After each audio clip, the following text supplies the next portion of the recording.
When I was a little girl, I didn't play with baby dolls very much. I didn't dream about being a mom someday. So why was it so painful to have a miscarriage? My husband and I had been married for 5 years when we decided to try for a baby, and getting pregnant was easy. I assumed the pregnancy itself would be too. I hadn't really thought very much about it. As soon as we found out, we told everyone, friends, relatives, co-workers. I went to my doctor at 6 weeks, and we saw the flash on the ultrasound monitor that meant a heartbeat. We took a picture, even though it was nothing you could recognize. I started to get nauseous every day, and would stay that way most of the day. I was miserable. Then, one morning at about 10 weeks, I realized I wasn't sick. I was happy about that, but the next time I went to see my doctor, the flash on the ultrasound monitor was gone. No heartbeat. I felt blindsided. All I could do was cry. What did I do wrong? I was embarrassed. The hardest part was telling people, but word got around, and when I went back to work, a coworker came to my classroom and gave me a few daffodils from her yard. I started to cry and couldn't stop. She seemed confused and didn't know what to do, so she hugged me and said, "I didn't mean to make you cry."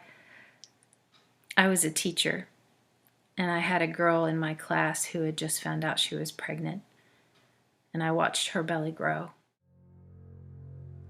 We moved to a different town when my husband got a new job, rented a 2-bedroom house with a small yard, and I got pregnant again.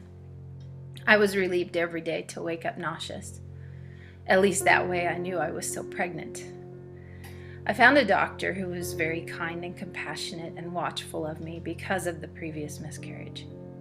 We saw the heartbeat in an ultrasound at 6 weeks, and at 11 weeks, when we were past the danger of miscarriage, we started telling people. Almost as soon as we made it public, the nausea faded and another tiny heart stopped beating. I felt like I was falling down a black hole. The grief this time was more intense, more complete. I started to wonder if I would ever have children. I felt cheated and angry and helpless. My doctor ran tests on my husband and me, but he could find nothing that would explain why this had happened twice. So we tried again for a third time. This time when I got pregnant, the doctor checked my blood and did ultrasounds every time I came in. And then he noticed something. The progesterone level should increase during pregnancy, but mine was decreasing.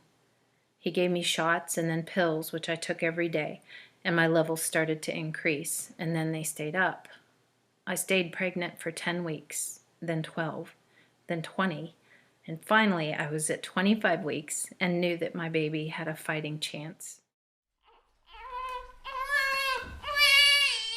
That fall, at 40 weeks and 5 days, I went into labor and delivered Rebecca. The delivery was painful, with no anesthesia and some minor complications, and I had never even met the doctor who performed the delivery, because my doctor was out of town that day. But I didn't care. Rebecca was beautiful and perfect, and she had finally come, and all I could do when they handed her to me was repeat "my baby" over and over again.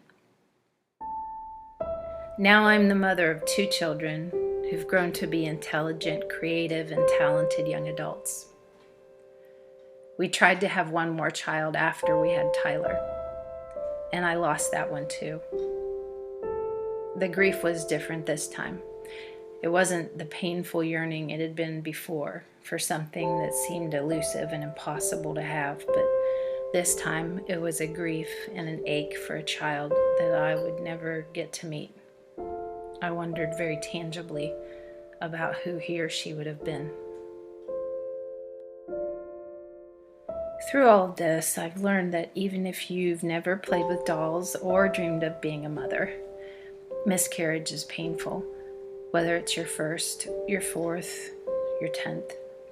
The feelings might change and you might define them differently, but the pain is there and you never forget. Maybe my daughter will try to have children of her own someday, maybe not. But if it happens to her too, I'll know something of her pain. And I think that'll help us both.